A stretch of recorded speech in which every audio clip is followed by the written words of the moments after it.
સૌના વતીથી પાટીલ સાહેબને આ મંચ પરથી ખાતરી આપું છું કે અમારા પંચમહાલ લોકસભાના કાર્યકર્તાઓએ આપેલા લક્ષ્ય કરતા પણ વધારે લીડથી પંચમહાલનું કમળ દિલ્હી મોકલીશું.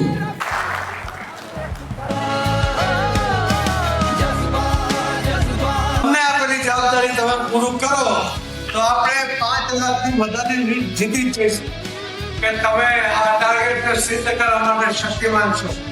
તમારી તાકાતમાં મને વિશ્વાસ છે, તમારી ટેલેન્ટમાં વિશ્વાસ છે. ફિર એક બાર